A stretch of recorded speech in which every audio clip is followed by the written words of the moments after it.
And I'd like to take this opportunity to welcome you this morning to our sessions on regional connectivity and services, including maritime and air. These are very topical issues in our region at this time, and evident from the great participation and discussions we've been engaged in over the last 2 days, they're very important to each participant here today. So we have a very exciting session planned for you. We intend to receive your comments and feedback on the presentations and the discussions from our panelists. At this time, I am going to ask Dr. Patrick Antoine. He's the CEO and Technical Director of the Caricom Private Sector Organization, who is sitting in for our moderator, Mr. Ian Durant, who is currently on his way but caught in traffic due to an accident. The session this morning is organized jointly by the Caricom Private Sector Organization and the Caribbean Development Bank. Two institutions, by virtue of their mandates, are well placed to guide us through the discussions that we will have here today. So I'll invite Dr. Antoine just to invite our panelists this morning. Thank you very much, Ms. Baltimore, and it's an honor to be standing in for Ian Durant, who is a posthumate professional, and he sent his apologies for the fact that he's stuck in traffic due to the accident. When he comes, I will vacate the chair. I want to introduce you to, I think, what is a very impressive panel this morning. We have, to my immediate left, Anthony Ali, who is the CEO of Goddard's Enterprises Limited, and he is one of the founding members of the CPSO. He is, in fact, ensconced member of the executive committee. We are also fortunate to have the CEO of Caribbean Airlines, Gavin Madeira, who has been stripped away from his extremely busy, frenetic schedule. And I know in the airline industry, these chaps are on the go 24/7, and we are all the more impressed that he could be here with us. Miss Diane Edwards is a colleague of long standing who comes with an impressive CV in trade facilitation and the maritime services sector. And we are fortunate to have her in her capacity as the director of the professional services unit of the UWI MONA, where they are also now themselves doing consulting throughout the region on a number of issues pertinent to the discussions that we're having this morning, among others.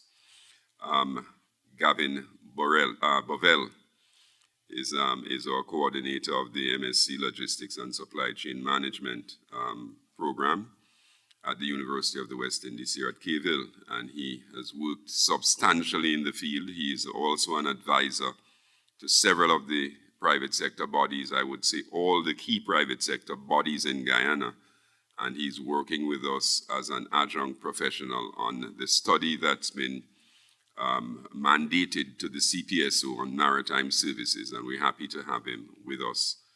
And of course, without any further ado, because we want to have a session that stimulates really active participation from you and discussions, we intend to take the recommendations away, is one of the things the colleagues at the CDB insisted on when we were planning this session.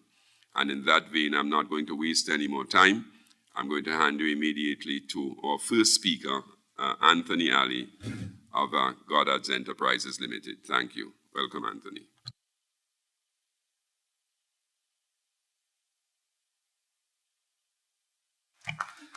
Thank you very much.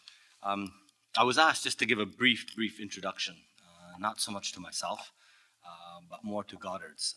I don't know, I think most of you might know Goddard Enterprises, but we are now 103 years old, Bajan company. Today we span 27 countries across Latin America, South America, as far east as England and as far north as Toronto, and almost significant amount in between.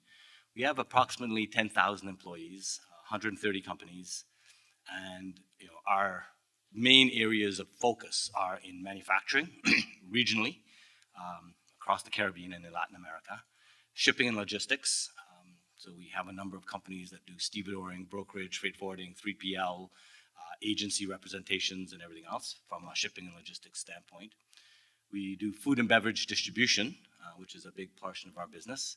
We do what we call catering, but it really is industrial catering, airline catering, ground handling at airports and concessions and everything else. We do building supplies, financial services, drugstores, retail, and a few others. So we're in a fair number of businesses, all of which are significantly impacted by this topic. So from our perspective, maritime logistics is a significant portion of our business in terms of where we get our raw materials and how we supply our products from a distribution standpoint from here in Barbados, where we manufacture, or other countries, to the rest of the region. So topical and important for personally for me in the business. So I'll start off, Karima, with the first slide, which is the mandate that we received from the heads of government. You guys can read the quote, but it's very clear that this is strategic to the entire region, and every single head of state has committed to the fact that if we are to achieve the 25 by 25 goals of 25% of our food being produced locally within the region by the year 2025, every single member state has to invest in that infrastructure. Otherwise, this is not going to be delivered. And I think that probably is the highlight here. When we get through the entire presentation, which will have a lot of data, the end result is we have lots of opportunities, but we also have lots of challenges which are surmountable, but we need to make the necessary investments. And I'll talk a little bit about that at the end. So key facts that we need to look at. Half of the CSME states are at the bottom 20th percentile of the LCI. And the LCI is the Liner Connectivity Index. It's a global measure of how well your country is positioned for trade, maritime trade specifically, on an international level. And so you can look up these statistics and what makes it up. If you look at St. Kitts and Nevis, they're at the very low quartile, 10%. One of the interesting trends is the declining trend in the LCI for 4 member states. And at the same time, we also have a number of schooners which supplement the logistics and infrastructure within the region. They have some challenges in that they have limited break bulk capability, very informal in how they operate, no reefer, meaning cold chain supply capability, and a very aged fleet. Some of the key issues that we highlighted through the CPSO studies is that we're highly dependent on a limited number of liner services. The liner market consolidation is causing challenges, and it's increasing the overall risk and dependency in the region. Connection difficulties among some of the ports, and again, we'll talk a little bit about the infrastructure issues, and then a tendency to have less connectivity with some of the major trading centers, and that's being driven highly by the IMO regulations, which are causing some of the ships to modify how they operate within the region, which is having a negative impact on us overall. So what we did was we went back and looked at a commercial assessment based on past and existing experiences. I'm going to actually pause and let Mr. Durant come up. How are you doing, sir? Do you want me to continue, or do you want to make any comments? Okay. All right. So again, looking at regional private sector involvement and various stakeholders in past initiatives, and then reviewing the past 20 years of various maritime trade studies, looking at the modeling of capacity, the analysis of trade and logistics gaps for goods and people within Caricom, and then analyzing the potential trade opportunities and identifying the key policy issues that need to be in place. So that was the background work that was done by the group. Here are some of the key messages that came out of that. First of all, there's an abundance, an excess of capacity in Caricom, which at the same time creates an opportunity for goods and services. That capacity is when you look at the inbound versus exbound, or importation versus exportation, there's a huge, huge gap between what we import and what we export, and so you have a lot of excess empty containers within the region, and I'll show some of that data. Opportunities for maritime solutions exist, especially in agri-processing, agri-food, where cold chain is required, and that we're talking here about fresh meats, poultry as an example, and other products, and we'll give you some examples of what is being traded. The development of an LCL, less than container load service, it will be important for short-term and medium-term components of overall any maritime solution. And then lastly, preliminary assessments suggest that there may be an opportunity for passenger service as well, but the caveats there are, one, the overall distance and duration of those trips, and then looking at it from a cost perspective, we believe that there could be somewhere between a 35 to 40% price advantage versus airfare. Sorry to tell you that. So the key message there is container shipping capacity far exceeds demand, and so there is opportunities for purpose-specific interventions to enhance the overall connectivity. Just looking at the connectivity within the region, there are 25 services that connect a single member state to a non-Caricom body. There are 17 liners that provide direct connectivity within the region, and they connect multiple states, so we call them multiple member state liner services. There are 3 that connect at least 7 states, and then most of the remaining connections are pairs between one location and another. So again, you'll see later on when we kind of aggregate this data, it does create sort of a hub and spoke opportunities within certain regions and then within the entire region itself. And then lastly, there's some data there that says, the market's consolidation from 17 to 5 liners over the last few years has, greatly impacted us, and we see more consolidation potentially happening in the near future. So here's I'm not going to spend a lot of time on this. I've talked about the key issues here, but you can see the types of services, the number of states that are connected. And you can see the 7, 3 times, where we have a supplier, a logistics provider, being able to connect at least 7 of the member states together. Moving on, if we look at container capacity within the region, I'll talk to the slide on the right first.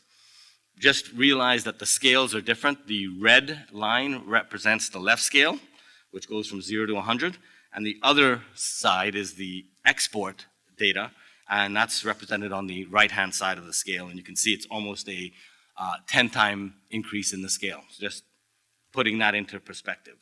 Key trends here are that our imports have continued to increase from 2015 right through to today, while our exports are decreasing. And so that's one of the major challenges that we have. If you look at the intra-region trade, it has declined over the last few years, but has kind of plateaued over the last 5 years or so. But the big message here is that divergence between exports and imports, which is what's creating that huge excess capacity in containers. When we then look at it at a geographic level, the bar charts represent the number of containers being imported versus exported. And you can see that there are 3 big areas: Guyana, Jamaica, and Trinidad. You look at Suriname as an example, which has a good balance between intra and extra exports versus the imports. They're almost flat. So again, this does create opportunities for those empty containers to be utilized in some sort of opportunity to look at intra-Caribbean cargo. Then the next slide looks at the types of products that are being imported and exported within the region. You can see that we have non-agricultural products, other agricultural products, and reefer agricultural products, meaning the need for cold chain. And again, the other agricultural and agricultural are almost one-to-one. We can get into that a little bit later on in the presentation. This slide takes a little bit of explanation. What we've done is you see the entire Caribbean. On the top, we have the Northeast. Top right is the Northeast. The immediately above is the Northwest, and then the bottom is the Southeast. What you can see is that there are three major trading areas which we've highlighted with the circle. And we've shown the amount of imports versus exports from within that region. The number at the top represents the TEUs, number of containers. The number at the bottom, the percent, represents the number of imports coming into that region. So if you try to add them within the block, it will not add. But if you add, as an example, the 35% in the Northwest with the 10% on the Northeast and the 55% in the Southeast, it adds up to 100. So that shows you the percent of imports by region, and then collectively, you have the data for the entire Caricom. So again, we can look at hubs and spokes potentially within these regions because they are very well connected. The question is then how do you basically move the freight within those three hubs? And that's what we're going to talk about. Next slide talks again about the schooner services that are available. And again, there are 50 vessels that handle less than 5,000 gross tons. Lots of challenges, informal shipping networks, but these are critical to the overall solution that we're going to talk about in the future. These move much more frequently than our traditional container, LCL and full container volumes, but they do provide a strategic service. So the question is, how do we integrate this into an overall solution? So the key message is there are opportunities for maritime solutions for agri-food processing within the cold chain, looking at fresh produce, meats, poultry, and this is really the beginning for us when we focused on how do we find a solution for this. Intra-Caribbean trade by category. Again, these slides are additive. You can see the non-agricultural products versus the agricultural products and fresh produce. The key message here is that both the agriculture and fresh produce over time have been pretty much flat and consistent. However, the non-agricultural products have been declining over time. When you look at the number of products that are coming in, that makes up that data. 60% is agri-food, 15 products require cold chain solution, and 99% are other products. And you see some of the examples of what those products are within the agri-food processing scenario. In terms of what is currently being traded, there is an opportunity here to substitute $1.2 billion of trade that is currently being imported within the region with intra-regional opportunities. And we've highlighted some of the key areas of where we believe those opportunities are and what the size of the prize could look like if we could figure out how to make this work. Going down even further, you can get an example here of the number of products that are being imported by category and the dollars attached to those. The important thing to look at is what we call the scalar factor. The scalar factor represents how much is being shipped intra-regionally versus how much is being imported from outside. And so when you see a scalar, as an example with figs, avocados, pineapples of 1 to 1.6, that means we're pretty self-sufficient. When you see scalars that look at 4,000 or 1,000, it means that we're importing a significant amount of that product. And again, those are the areas where we think there may be opportunities for us to focus on. Within Barbados, so this chart shows Barbados and what it is importing from where. This is number of TEUs. On the right-hand side of that blue bar chart, you see the import containers versus the export containers to each one of the various member states. And again, looking at the products, you can see paints being a major export from Barbados to the rest of the region. Major imports are non-alcoholic beverages, animal feed, and everything else. So again, this data represents where the connectivity lies, where the gaps lie between what we're trading and where the opportunities could lie if you could find a way to put all of this data together. This is the same chart for Guyana. I'm not going to go into it for the sake of time, but the data is available. And lastly, this is a slide for Trinidad. And again, you can see the types of products that are being traded intra-regionally versus extra-regionally. The key thing here that I would say is that we actually have these slides for all of the member states. And so you can this data is available, and that's how we used it to come up with the overall suggestions and recommendations that we are looking at today. And then, so the key message there is that the development of a LCL, and again, this is a less than container load service, will be important to the overall solution. We don't have the volumes today within the region to ship full container loads of every single product that's being produced across to every single island state. But there are opportunities to merge that product into an effective LTL type of service. The LTL service facilities, will continue to be required. There have been attempts to look at this service in the past, and it's failed a couple of times due to a lack of regular supply of both products and the service itself. And that's one of the biggest challenges, is how do you connect the entire value chain from producers all the way to consumers and have that flow be consistent, regular, and some of the major challenges overcome. So the other thing that we've noticed is the absence of cold chain facilities has negatively impacted this opportunity to be exploited. And that's one of the recommendations we're going to talk about, is how do we improve that if we're going to be successful.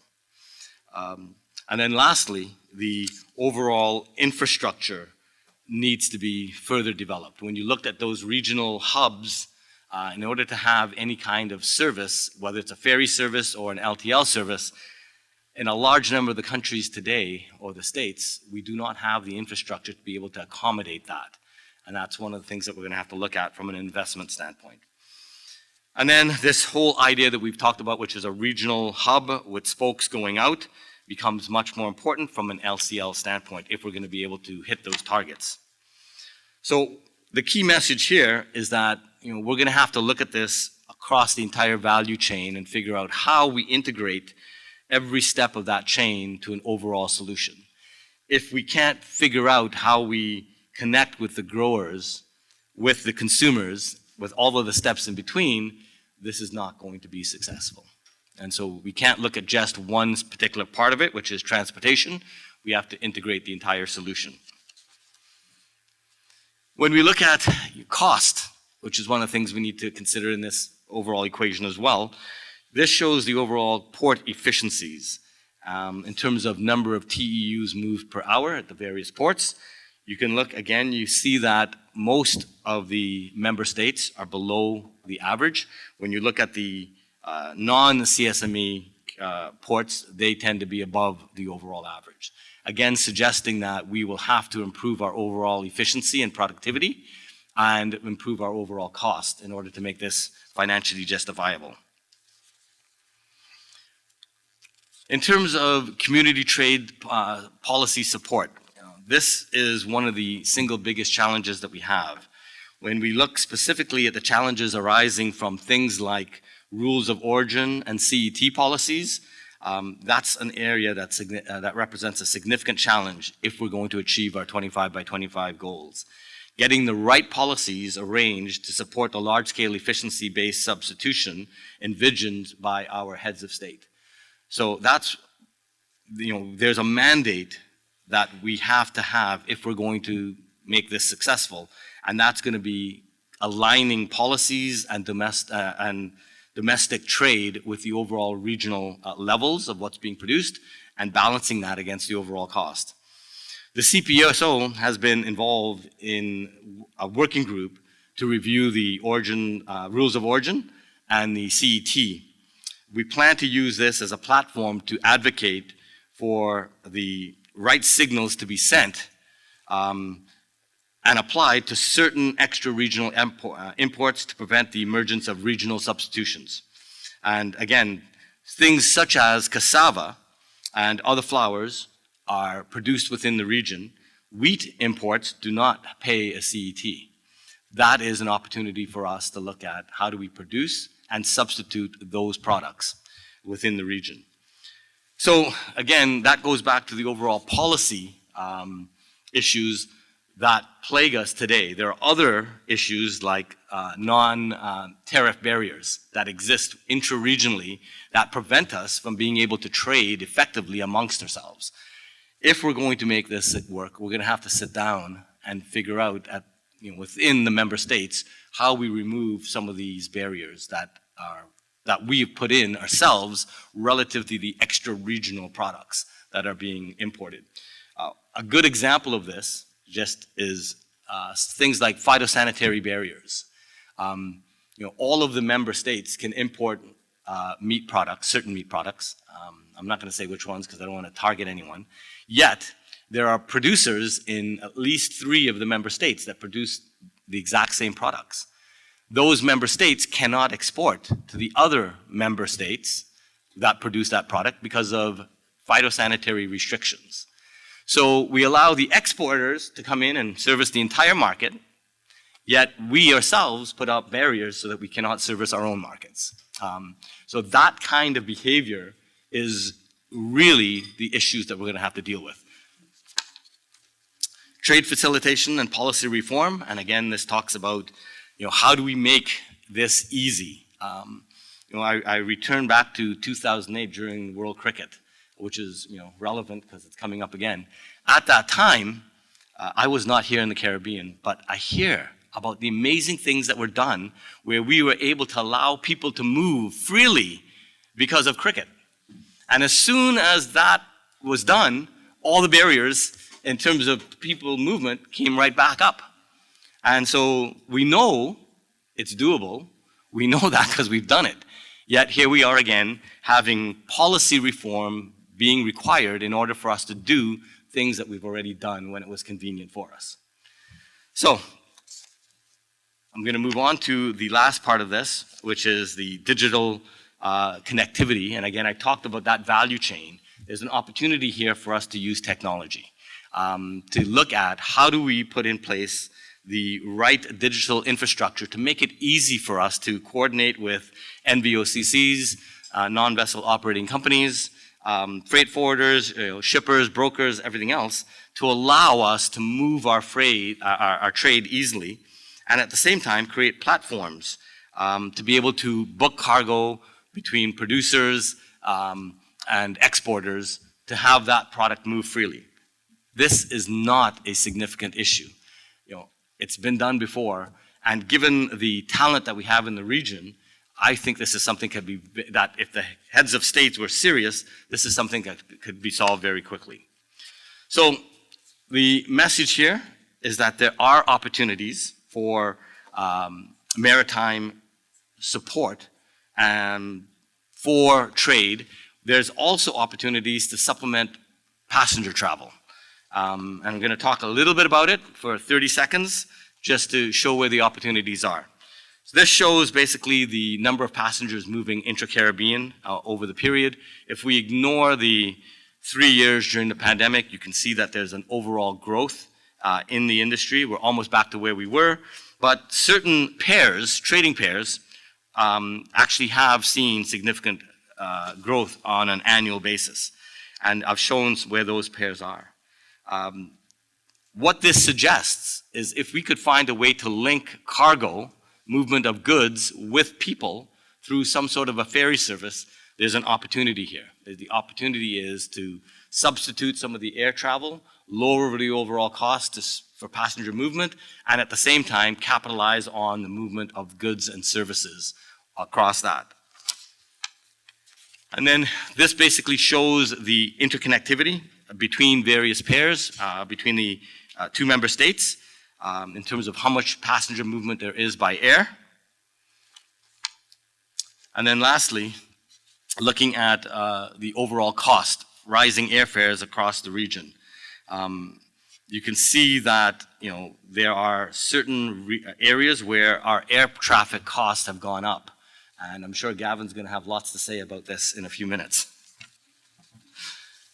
So my last slide before I wrap up is, again, the preliminary assessment that we've done through the CPSO suggests that there is a shortfall in air connectivity, which creates an opportunity for us to look at a ferry-type service, looking at, right now, Port of Spain, Grenada, St. Lucia, St. Vincent, and Barbados looks extremely promising based on the amount of volume, passenger volume being moved there, and the amount of trade from a agricultural and non-agricultural perspective.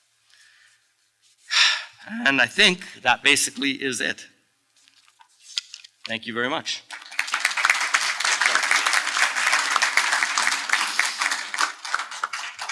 You're up. All right. Thank you very much, Anthony, for those important thoughts. I think if I may sum up, your messages. Importantly, you indicated that there's potential to replace $1.2 billion of imports, or at least reduce some of that substantially.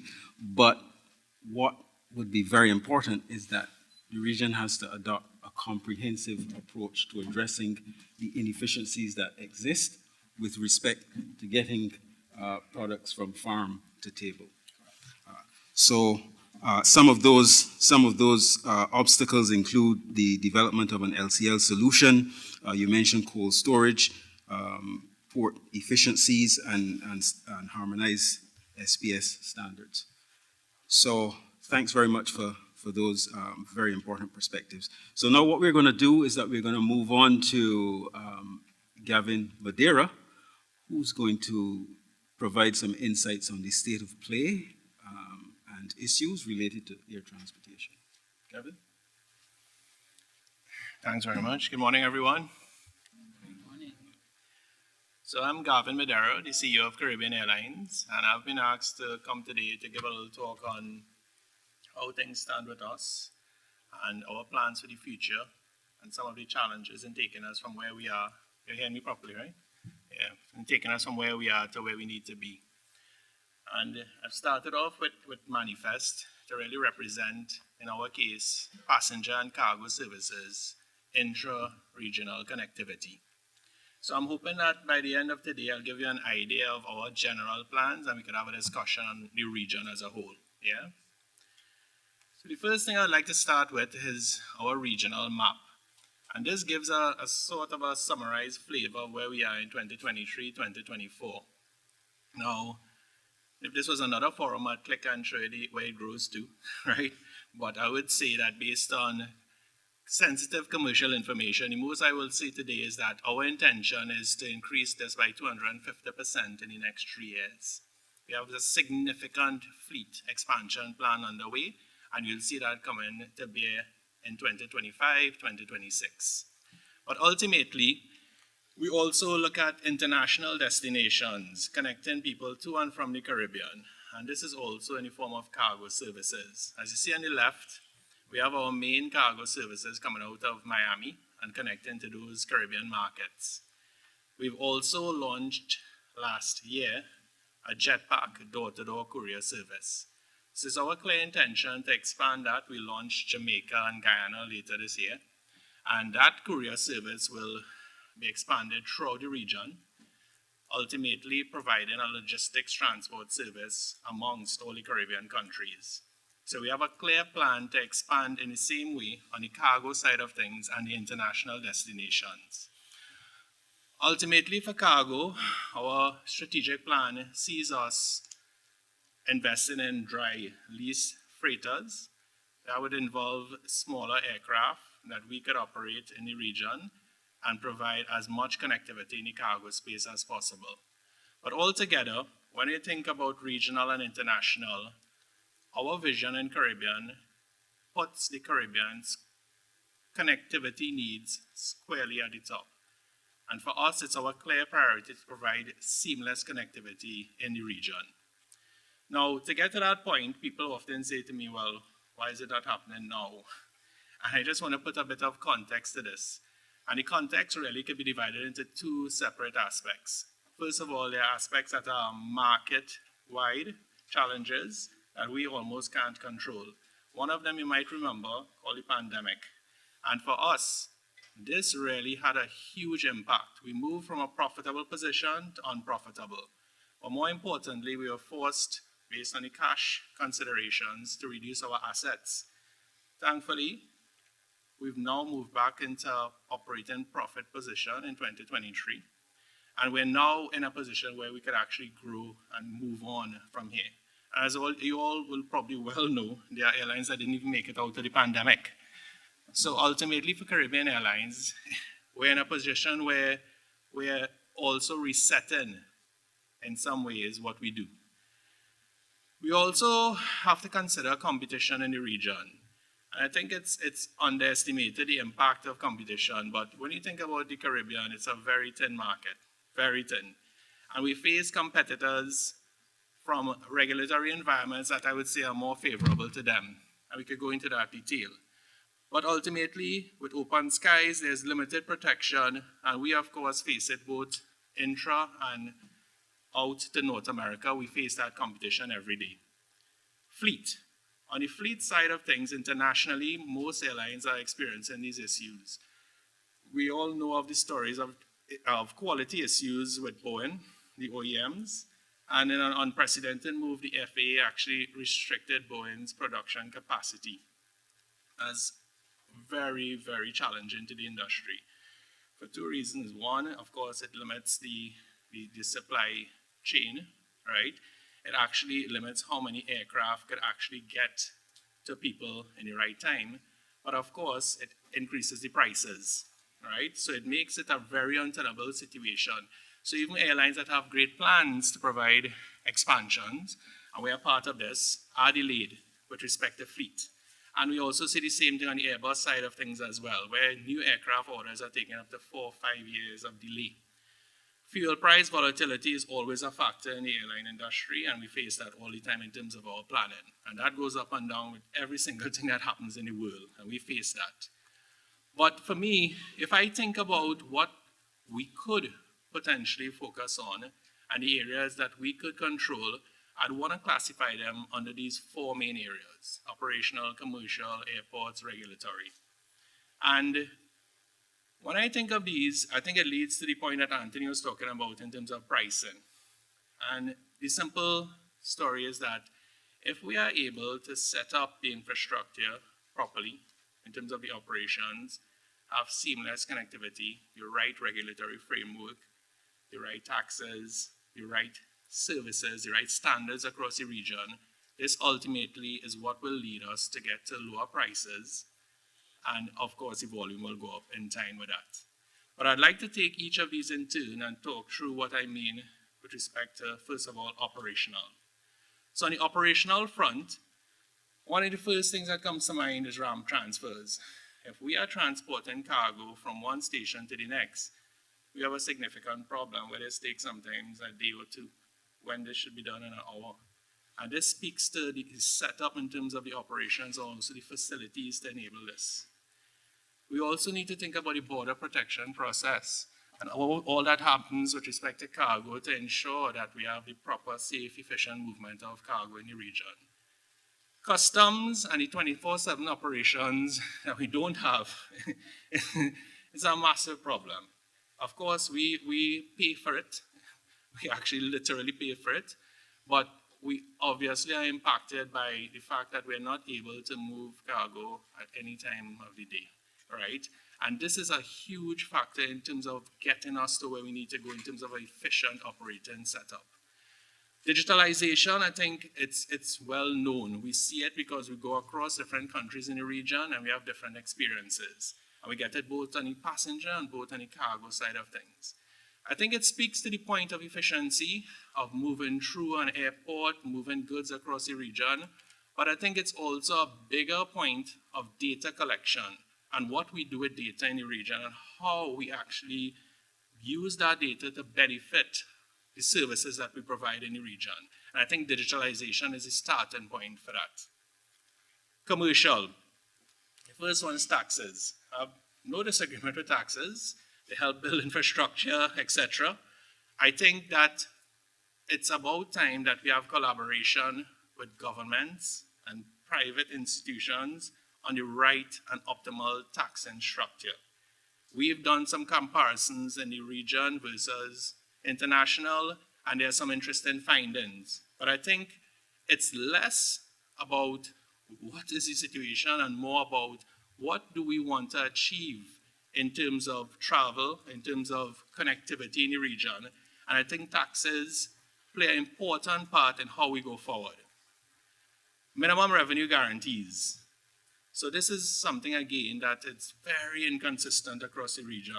But when you think about open skies, you think about an airline flying through the region, making an investment, and that investment obviously is putting out capital to provide the fleet, the staffing, the resources to operate on routes. But with open skies, it's inevitable that other operators could come in and operate on these exact same routes. I think there also needs to be consideration from the government's side of things, where they also invest in this connectivity. And the investment doesn't have to be changing the regulatory framework, but it could certainly be something along the line of minimum revenue guarantees, so that companies would invest to provide what is needed by different member states. Streamlining and reassessing duties. I think there's also a big consideration for cargo within the region. If we are interested in growing cargo, air cargo, then potentially there may be some opportunity for us considering reduced duties for cargo originating within the region and going amongst countries, ultimately to stimulate our own setup. Air services. Now, I think that customer experience is such a big thing that is not talked about when we have the conversation on logistics and transport. And we live it every day when you move through as a passenger, going through immigration, going through customs, etc. And I think the ecosystem has to align to the type of customer experience that we want. That customer experience standard has to be set, and each of the member states needs to work to ultimately achieve what we want to deliver to customers in a seamless and, most importantly, consistent manner. Transit facilities. This, from my little experience in the airline industry, stands out as one of the biggest challenges in the region for airports. When we think about routes, and we're looking at routes in South America, and one of the network connections we like to do is ultimately connect some of those South American countries to New York, for instance. Transit facilities come to bear, and then we realize just how much we have to do. And transit facilities, to me, are, again, two things. One is what the customer has to go through. Does a customer have to go from one country to the next in the region, go through immigration, come off an aircraft, go through customs, go back out, collect their bags, come back through the same process, and then get on an aircraft? It's crazy. And there's a simple model there from Panama, which is gate to gate. Yep. It's built an airline called Copa into one of the best airlines in the world. Yeah. It's high time that our airports are remodeled to support that experience. The second part of that you may not see, that I have seen, is that it's bigger from the perspective of the baggage makeup areas in some of these airports. Some of these airports are just not set up to do it. So there needs to be investment in infrastructure, from the taxes probably, that helps ultimately to fix these areas so that there isn't a challenge with the back office operations making this happen. I think when we get to that point, in fact, any airport getting into this point in the Caribbean will make an amazing turn in terms of people that we can move through this region, and then also in terms of cargo that we can move through this region. Regional standards. I think just like customer experience, we need to set standards. And those standards, again, should be uniform, and we should agree that this is what we'd like to provide, and we adhere to them in provision of the services. Automation, it's 2024, shouldn't be talking about this now, but there are clear clear-cut use cases where we have a need for automation in terms of X-ray machines, in terms of the actual scanners, the moving through the airport, moving goods through the airport with automated systems. All of these things, I think, also need to be put in place to bring the airport infrastructure up to a certain level. Regulatory, for me, is the last one, and I start regulatory with AI and data sharing. I mean, there's a lot to say on it, but I think that one of the starting points for this is really embracing the fact that there are huge advantages to what we could do with AI, and starting this with the whole idea of data management. Innovation and investment, that's my way of talking about how things could be better, right? It's a catch-all to say, if we have to get approval for an aircraft to transport freighter only throughout the region, that process needs to be optimized, and it should be done within a timely fashion.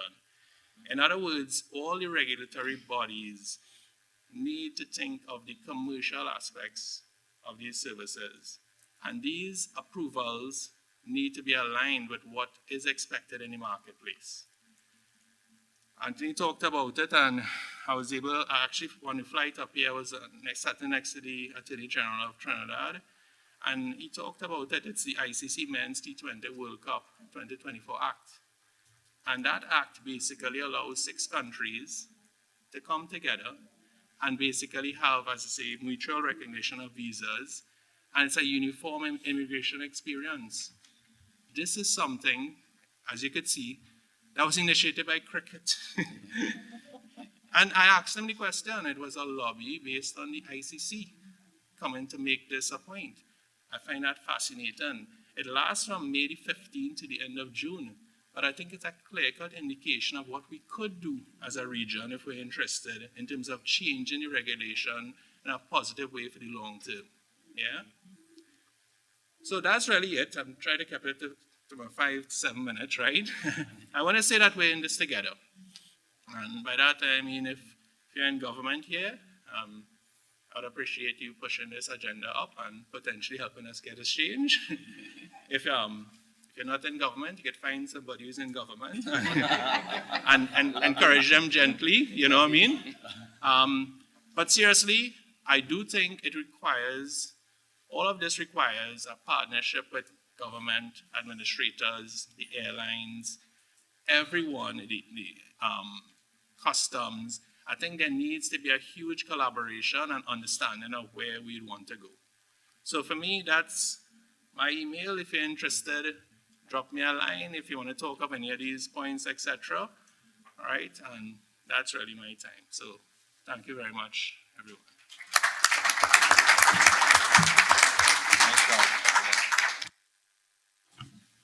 Thank you very much, Gavin. Some very useful insights. You looked at the issue of air connectivity across 4 dimensions: operational, commercial, airport services, and regulatory. And we thank you for those insights. I think one of the things that comes out clearly is that there needs to be lots of dialogue between policymakers and the private sector. Lots more, I should say. Interestingly, on the vexing issue of taxes, there is a suggestion that air travel is sufficiently elastic that reducing taxes would probably increase revenue. So I think that is something that has to be explored. But thank you very much for those insights. So what we're going to do now is that we're going to ask the other 2 panelists, Diane Edwards and Gavin Bovell, to provide us with some reflection on the 2 presentations. And I'm going to start first with Diane. Diane? Thank you, Mr. Chair. Good morning, everyone. I just want to congratulate my 2 colleagues here on the panel because I think that was an amazing presentation of data, and I'm very excited.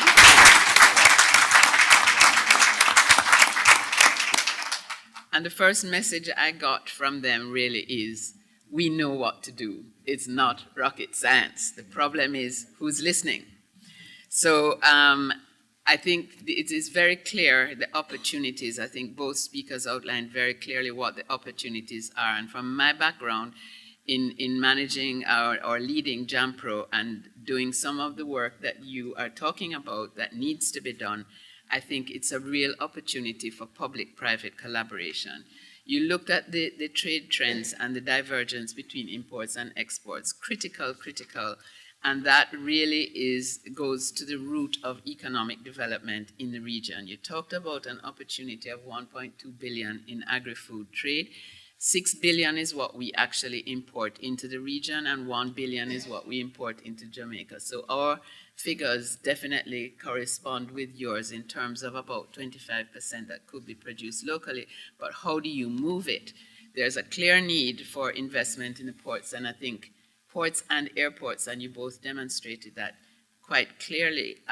What we have done in Jamaica is to privatize the ports and the airports through PPPs and concessions.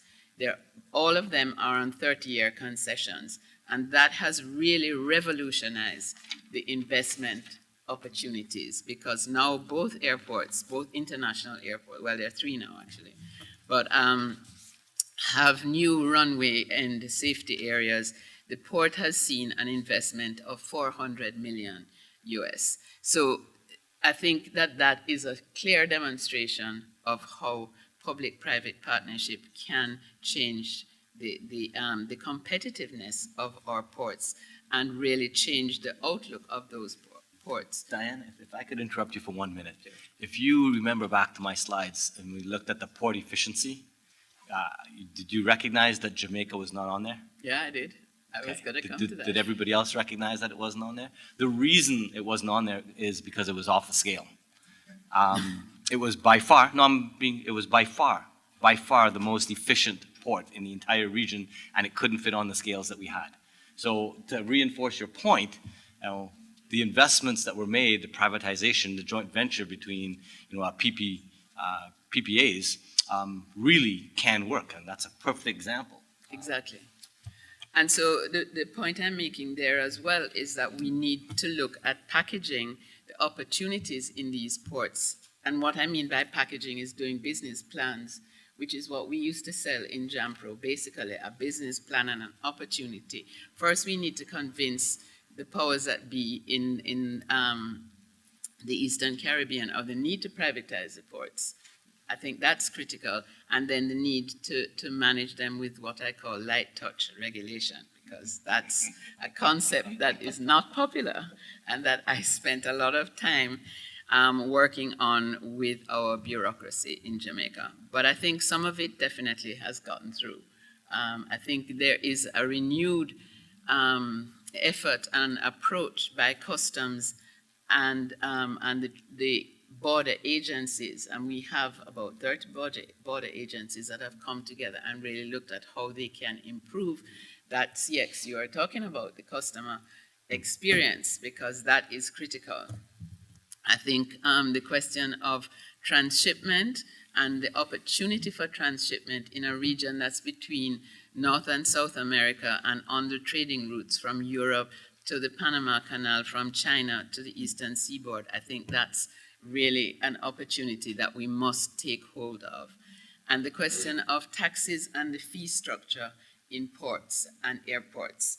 Government sees these things as revenue generators, and it's very dangerous when government starts to see profit centers, because then they increase and increase and increase.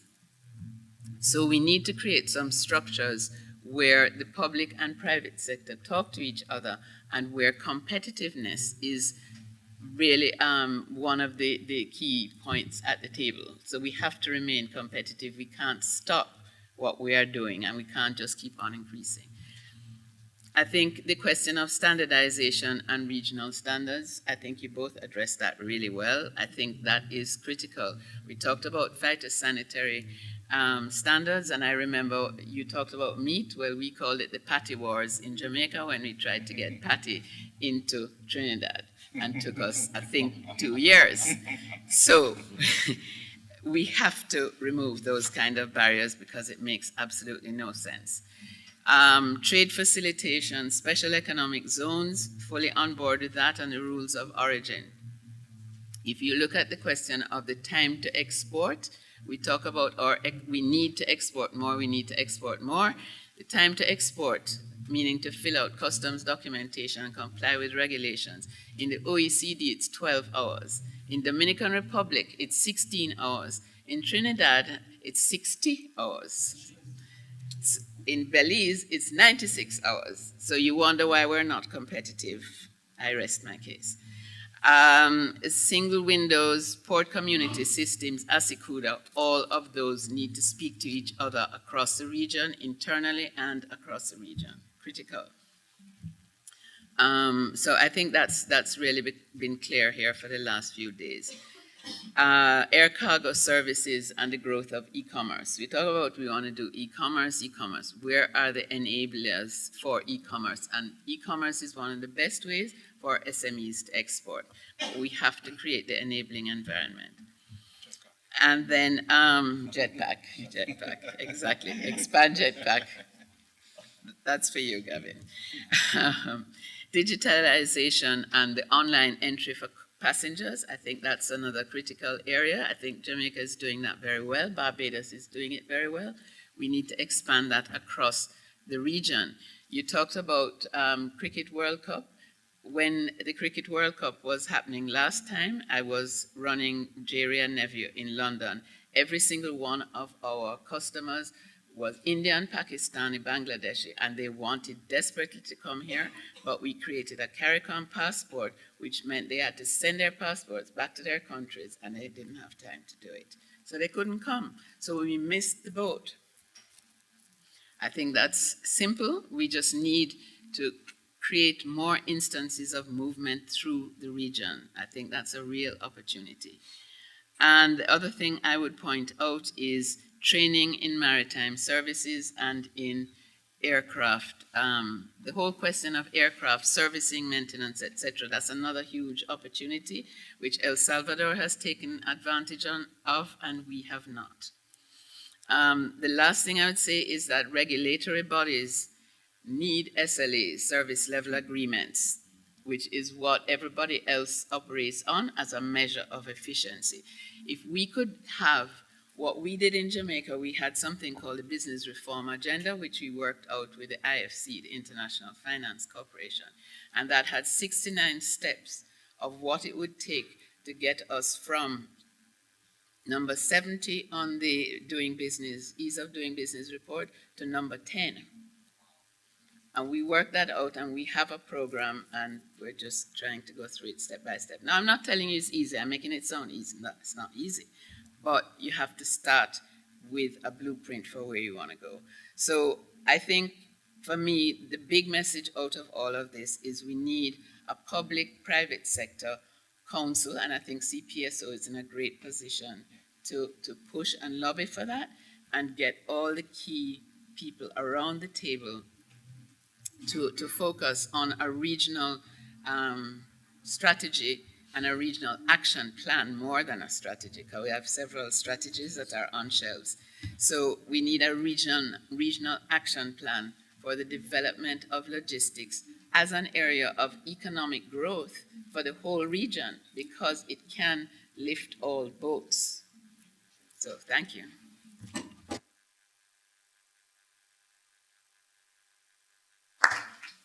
Thank you very much, Diane. I think you built very nicely on the foundation that was provided by Anthony and Gavin.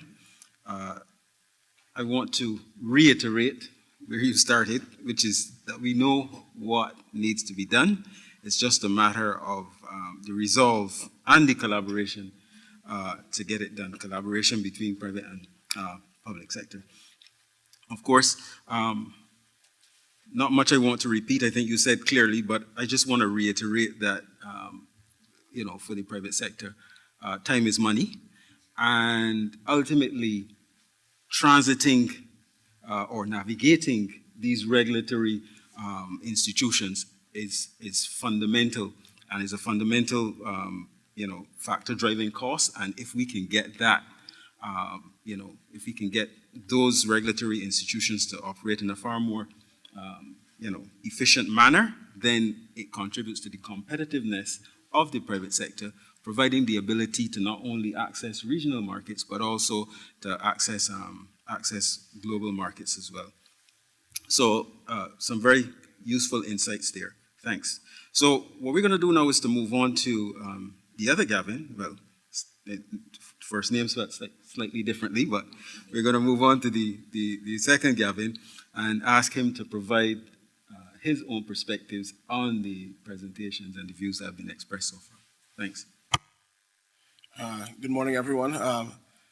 I think, first of all, I would definitely like to congratulate Garvin and Anthony on very, very detailed presentations outlining where we currently are and what the opportunities that are presented to us here in the region. And I'd like to add one quote from Eric Williams in Trinidad. It's either we integrate or we perish. And I'm saying that in the light that we've had, as Diane would have mentioned, a number of strategies that have been put forward before. And we constantly have dialogue and these regulatory bodies having discussions without the requisite input from the private sector. At the end of the day, we can plan as much as we want, but it is the private sector that has to implement. And if the private sector does not have the ownership of these policies and of these strategies, it's going to be a waste of time and a waste of resources. The challenges that we have in terms, the opportunities that are presented to us in the region, if we fully integrate, allows us to leverage collectively the resources to access markets at a greater scale. And scale has been one of the challenges that have impacted us in the region. We have, as you've seen the data presented, we've continued to import a significant amount of what we consume, and that is as a direct result of the per unit cost of the products that we produce within the region.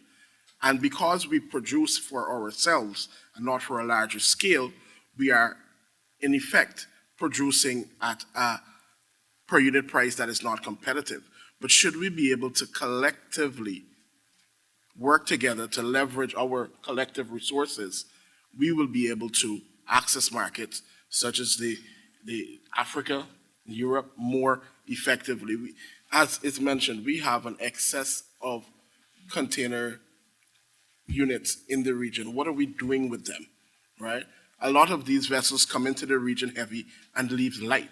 There's an opportunity for us to leverage that cargo capacity, but we can't leverage it because we're not producing enough. It was said at the opening ceremony on Tuesday by Mr. Hall, representative for CPSO. It's not that we don't have access to the logistics services. We're not producing enough to leverage them. So what are we really going to be producing if we continue to do it on our own, right? So my takeaway is with what the logistics infrastructure is, with the plans that Garvin has in place for building out the capacity of their services, with the capacity of the services that Anthony and Goddard has in terms of their shipping services. What are we going to give them? We need to make sure that private sector is involved so that we can build out these cold chains. And I think cold chains are a significant opportunity. But as was mentioned by Anthony, we need to really look at it from the value chain. We need to get from the producers, because when you engage in that cold chain operation, you have to ensure that the harvesting techniques that are being used are consistent with what will be required for an extended shelf life. The US companies and the agro-processing industry have been able to leverage these technologies. This is not anything new. But what they've been able to do is to extend the shelf life of their products that they're producing, so that if you see plantains on the shelves today, you don't have to buy it today. You can think about it, what am I going to do with plantains? and then go back to the supermarket in about 2 days. But when we see green plantains on the shelf today, they're gone by tomorrow, or they're spoiled. The shelf life and having that cold chain in place is critical to extending extending the revenue generation capacity of what we're going to be doing here in the region. If we are really going to generate and leverage the opportunity that 25 by 2025 presents, and it is an opportunity, we have to be able to collaborate in that way, which means that we have to address some of the barriers that present to the region. We have varying sanitary and phytosanitary conditions that continue to be a stumbling block. We have inconsistent and sometimes opaque customs and border control procedures that not only add to the cost, but add to the complexity of moving products within the region. We have the issues of poor infrastructure, and poor in the sense of not necessarily inadequate, but outdated. We may have a large facility, but they don't necessarily have the movement capacity in terms of the cranes. They don't have enough cold storage facilities to facilitate what we're trying to build out. So as was mentioned in the presentation yesterday, you have vessels that are maybe 5 years old coming into port facilities that were built in the 60s. That is in itself bringing inherent inefficiencies into the system. So we have to address those infrastructural challenges. We also have to address the challenges of the regulatory restrictions surrounding movement. And I'm glad that Garvin would have mentioned the measures that are being put in place for Cricket World Cup. Why can't it go beyond? We clearly, at the governmental level, have the capacity to make these decisions. But it is a level of myopia that I believe plagues us as a region sometimes. We need to be able to understand that if we're not moving together, right, in a concerted, commercially viable and sustainable way, then we're not necessarily going to leverage the competitive forces that we have at our disposal. I don't want to delve into as much data as was presented, but data is at the center of what needs to drive the growth. We have at the university been at the forefront of developing the skill set that's required for the leveraging of this data. We're also, with Diane and I, we're also going to be pushing the training of maritime services, and not only the front of office services, but those back support services, the technical competencies that are actually required. When we look at the maritime sector in the region, and we look at the participation of regional technocrats in that industry, it is well below 10% at the technical levels. And that is something that we need to change. And at the University of the West Indies, across the campuses, what we're doing is collaborating to make sure that those educational or knowledge products are available so that we can develop the competencies here while leveraging international partnerships.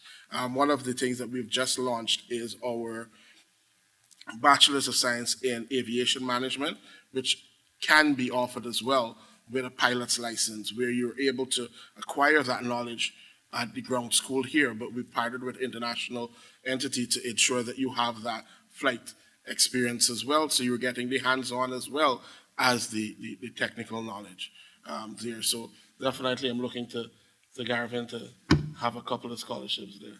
Good. Well, thank you so much. It's definitely a pleasure, and there's a lot more that needs to happen as we move forward and try to really delve into the nuances, because it is a very nuanced area, regional connectivity. It is something that we need to get resolved, and we have the leadership within the private sector to do that. We need to make sure that we coerce the governments to be able to see the vision that we have.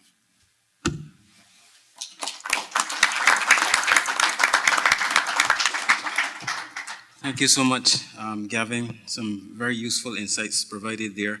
I want to dwell on the whole notion of per unit cost and the recognition that if you are going to get into a market, yes, you have to produce at a certain quality, you have to produce at a certain level of reliability, but you also have to match the price of your competitors. And ultimately, the price at which an entrepreneur can profitably deliver a good to the market depends on those cost factors. It depends on the ease with which you can transit your road network, the ease with which you can transit your ports, the ease with which you can navigate all of those regulatory institutions, and of course things like SPS regulatory arrangements as well introduce additional complications. So, I think that to my mind, the agenda is clear, the reform and policy agenda is clear, but we have to keep talking about these things. So thanks very much for that first round. Now I'm going to throw some questions at each panel before I ask the audience to do the same. And the first question I'm going to throw at Garvin. You talked a little bit about the impact of the COVID pandemic and what implications it had for your industry generally, but for your company specifically. And I want to ask you to elaborate a little bit more on some of the lessons that the airline industry learned from the pandemic and what changes are happening as a result. So, I think the general experience that a lot of companies would have gone through would have been the whole idea of digital, remote working, etc. But we've discovered that.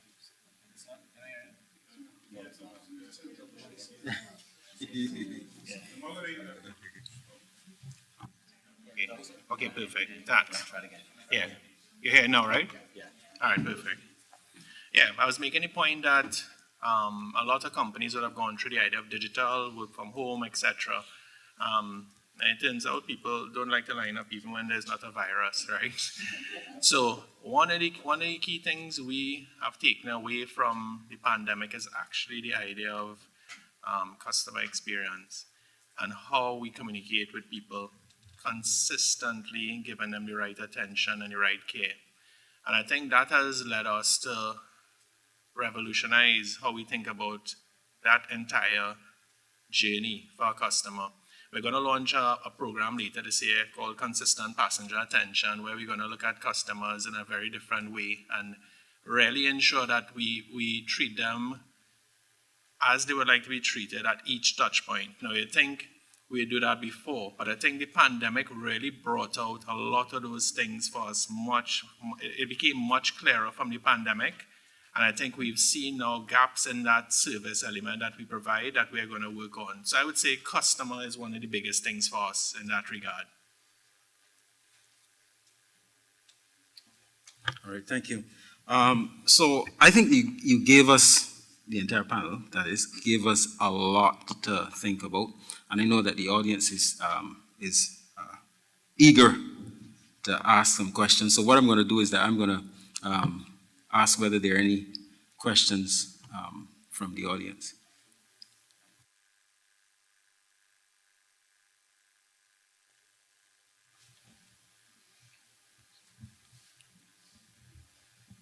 Hello. Thank you very much. I was just wondering how the government was able to buy into the whole cricket thing and you were not able to sell your own strategy to them. Could it be due to some maybe factors, the way we present our strategy or how we're able to sell our ideas? Because I believe somebody must have sold that idea to the government to say, take away all the obstacles and it will be successful. Could it be that there's a way that partners, stakeholders can come together and learn a bit, maybe from the people that pitched the cricket sales idea to the government, and that will lead to successful outcome. What do you think about that? I think it's a great question, right? I think it ties into when people often say we have limited connections or they would like more connections, it comes back to the idea of defining specifically what we want. And I think it all starts with this idea of a clear goal or objective or purpose. And I think in some ways the ICC has that clear vision of what they would like. Not hearing it. Yeah, I think in some ways the ICC does have that clear idea of what they want. So if you're asking me, I don't know that there's been a concerted effort to say, these are the specific parameters we'd like to introduce in this format. And I think it starts with what Diane suggested, with institutions like CPSO, etc., coming together, forming the right committees of people, stakeholders, who can actually go together in a unified way to lobby for what we specifically want. And I think it starts with that goal setting, as my perspective. I'm going to take a stab at answering that in a slightly different way. And I'm also going to make a comment. So we've been talking today about, logistics. We've been talking about solutions within the Caribbean. And the reality is, nothing that we've said is new. In fact, it's old. It's 51 years old, I believe, this year.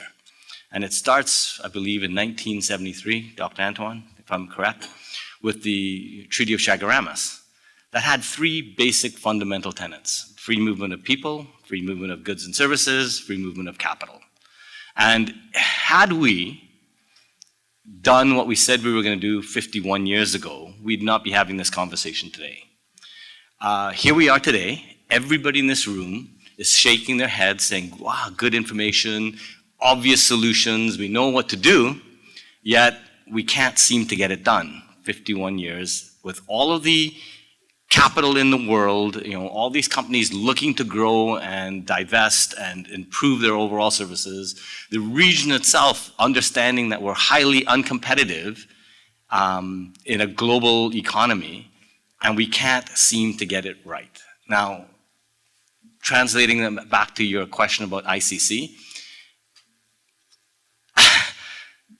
there was a reason that happened. It was because 6 member states saw an opportunity to make money. Let's be blunt, okay?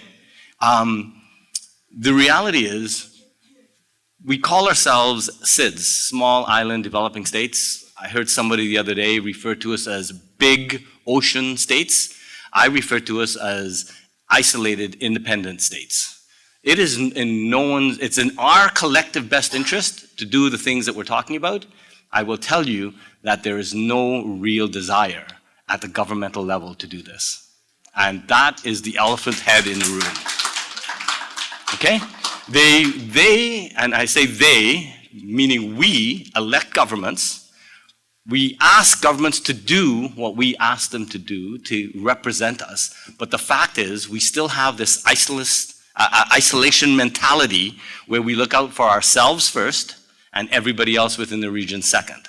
And until we decide as a community, and I don't mean the islands, but I mean the greater community, to put those differences aside, we will continue to struggle economically. We will never strive. We will always look to survive. And that's where we are. This all comes down to economics and protectionism at the individual state level. That's why the ICC was done, because member states, those 6, saw an opportunity to make money on a tourism type basis. Short-term, short-lived, as soon as the ICC is done, this goes away, and we'll be right back where we were. So the reality is, all of you in this room, if you want to solve this problem, you guys need to engage your governments and ask them why this cannot be done. Because there's been plenty of brain power put on this for 50-something years, and we all know what needs to get did I answer your question?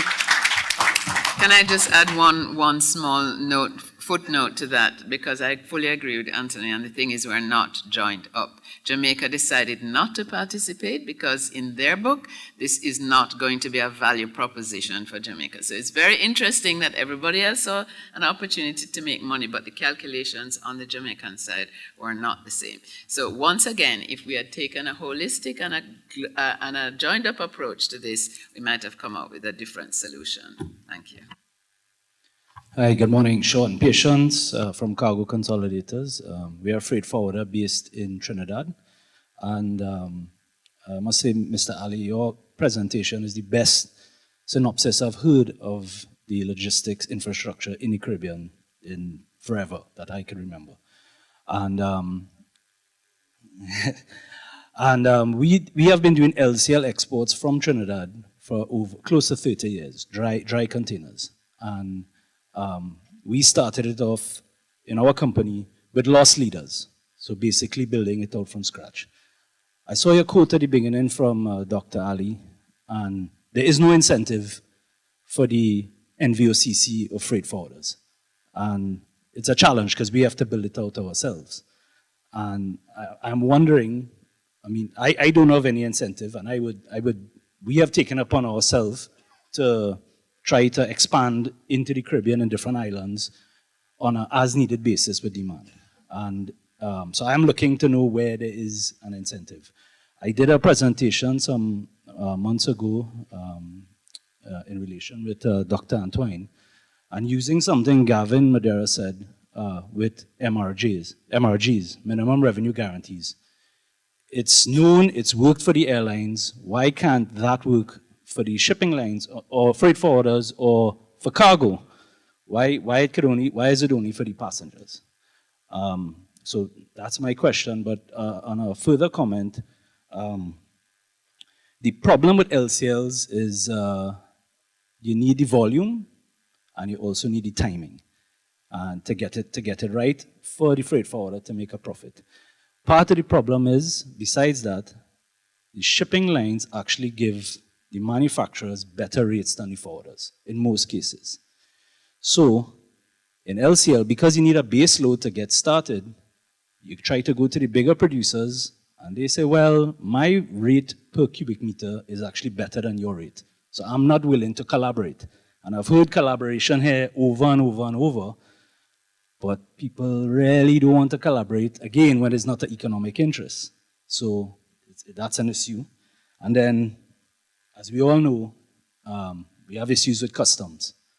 For example, in Trinidad, because we have the export service, to get customs to do a transshipment, say we're doing St. Lucia to Guyana, there's not a direct service, so they're going to tranship through Trinidad. Customs will not come to do the examination during working hours, so I automatically have to pay overtime per EC82 document. So it makes it uneconomical and inefficient. So I just want to know what incentives, where I could look for incentives for the freight forwarders.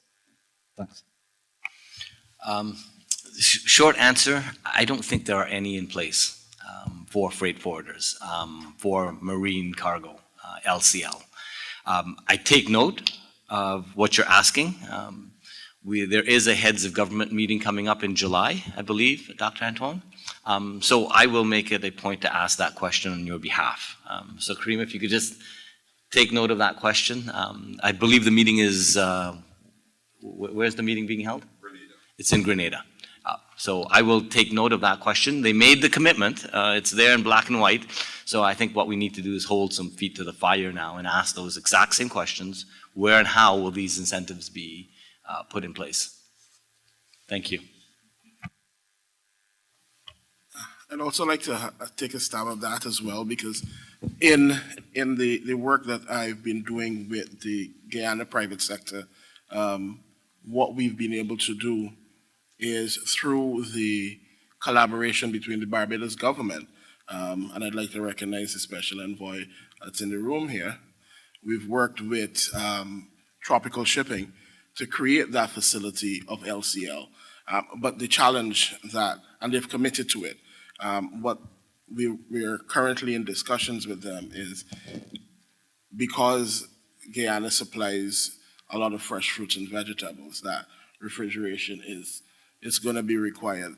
But they have not yet been able to come to an agreement with us about the LCS for refrigeration. We have had some success with the dry containers, but because they have been committed to making that once a month. The frequency is less than desired, but it is a start in the right direction in terms of incentivizing the work and the services of professionals like yourself and freight forwarders. Definitely there's a role that you guys need to play, especially in markets like Guyana, where consolidation is very, very important. You have a fragmentation of producers that really aren't interested in the down chain activities. They're strictly interested in their production, but there needs to be someone to take that risk and take off that inventory and be able to manage that downstream. There is interest that we're negotiating with the Guyana Marketing Corporation as well as the GMSA to facilitate contract growing for larger entities. There is the space available, but again, we need to match that with the logistics as well as the downstream markets. And that's what we're working feverishly to do. So definitely we want to have conversations with what you guys want to do, and also have conversations with Mr. Ali and the chain that they have to be able to put some of our inventory into their entities downstream.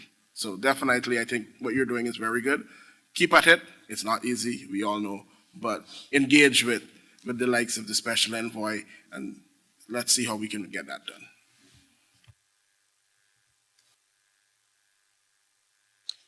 Yes, I want to add a slightly different perspective from where I sit. In terms of the stakeholders, you have the public sector and the private sector engaging. Well, one key stakeholder that seems to be left out of the conversation is the community relations. And the perspective of the issue of privatization. When you bring privatization into the issue, it signals an issue of national identity and the selling of the silverware. And here lies the conundrum for the political individuals. Putting that perspective in terms of privatization speaks to raising the issues on the ground with the electorate and constituents. And the politicians are in the line between giving you what you need and the perspective of their constituents and electorate. And even though you had the ICC, that was short term. It was not the selling of the silverware that affects the identity of the community, the identity of the people. But if the stakeholders understand that the privatization helps to build economic and trickles down, or if you will, to the ordinary man and woman, but because these specific stakeholders are being left out of the conversations, they don't understand the correlation between privatization and the uplifting of the economic divide, which really is the issue. So we need to be able to engage the community perspective so that persons understand the importance of efficiency when it comes to privatization. So maybe that is something that can be considered, and so that we won't have to be dealing with issues of persons picketing and issues like that when it comes to selling the major issues relative to national identity and the selling of the silverware. So I just wanted to put that perspective out there. You take that?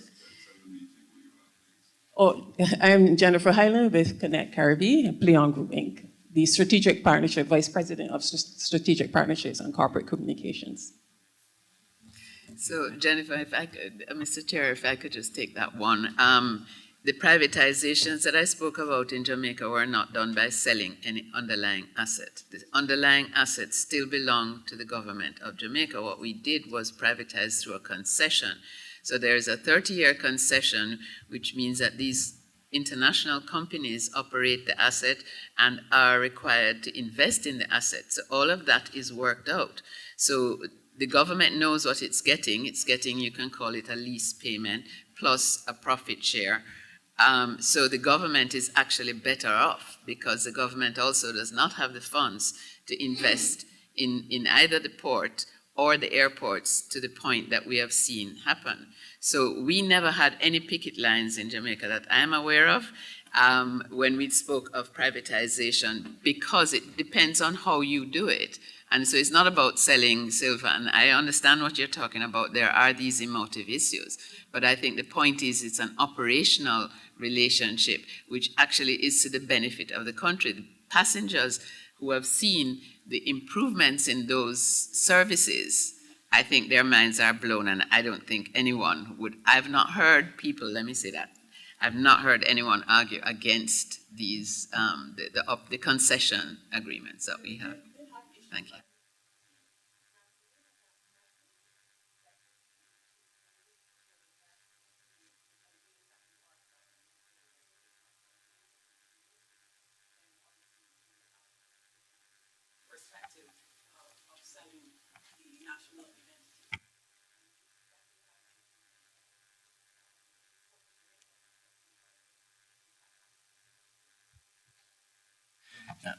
So I think your point is valid.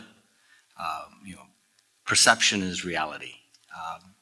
And unless we take the opportunity to effectively communicate the intent and the benefits / outcomes, you'll always have people who look at it from a nationalistic perspective and say, look, you're selling the prized crown jewel. I'll give you an example here in Barbados where it actually worked, and it worked amazingly well. Let's go back to the cruise terminal, 1990. I don't know if any of you here at the time remember, but the government was looking at developing cruise business, did not have the financial wherewithal to do it, went to the private sector. 2 companies stepped up, Cave Shepherd and Goddard Enterprises. We invested our capital, built the cruise terminal, got a 20-year concession to operate. We don't own it. But we also opened it up so that the government owned 20%, and we allowed the average Barbadian to invest in shares. And I will tell you, as the CEO of Goddard's, it was probably one of the, if not the best investment we ever made. It was very, very near number 2 or 3. We had a 20 times return on that investment. And every single Barbadian that invested $1 got a $20 return plus dividends on it. So it can work. And I've never seen anybody complain about the fact that we privatized the cruise terminal. It's now being turned over back to the port, but there are models like this that work. We have another one in Uruguay where we partnered with a Spanish company to build a prison. And people probably don't understand why Goddard's would be involved in a prison, but the intent was invest in a prison. We have 2,500 inmates, 500 employees, and we provide catering, industrial catering, 3 meals a day to 3,000 people. And again, a private public partnership where we operate for 27 years, and at the end of 27 years, the infrastructure and the prison belongs to the government of Uruguay. And again, put in the right context, it's profitable for an investor. It has a huge benefit for the government in that they don't have to fund this, and they bring in world-class capability to do things that they may not do themselves. The added benefits that come along with things like that is that you enhance the overall community. In this particular case, because we do a lot of catering worldwide, we are Cordon Bleu certified, we went to the government and said, look, we're going to train the inmates to do the cooking. And if they're there for a certain period of time and they qualify, we're going to give them a Cordon Bleu certificate so that when they come out, they actually have a skill that's certified that they can actually use. So, sorry? Yeah. So there are all sorts of ways that these things can be done and communicated in the right way. There are multiple benefits beyond just private sector trying to make money here, because that's not what it's about.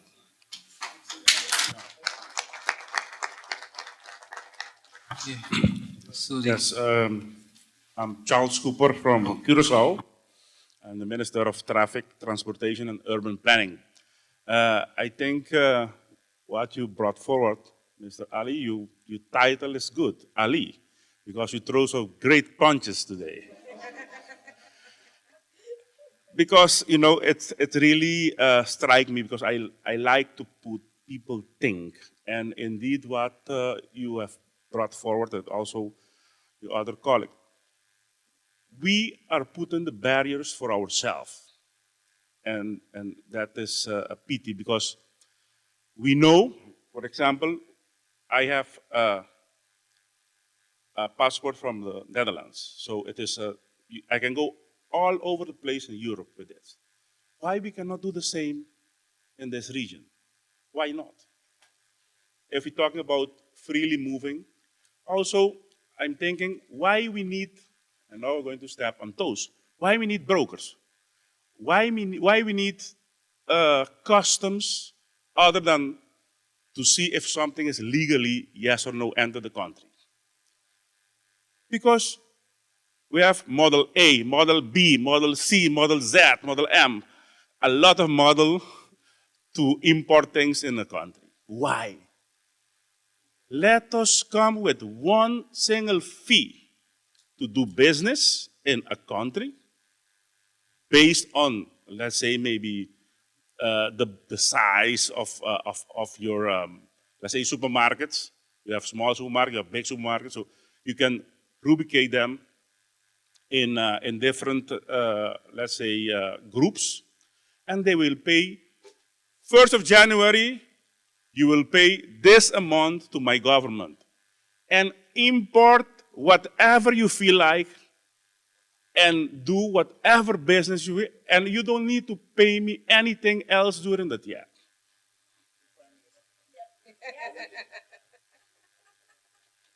I mean, even in my country, I have problem when I say this. You know, but actually, it is something I believe in it, and Dubai is doing that, actually. You pay a fee to do business, and if you lose money, it's your problem. If you gain 100 times, it's your problem also with you and your workers. Let them go and fight with the owner to have a salary slip, a salary raise, or a gratuity at the end of the year. Those are the things that we have to really think out of the box, and not only think it, but implement it, and you will see we will change the world. Thank you.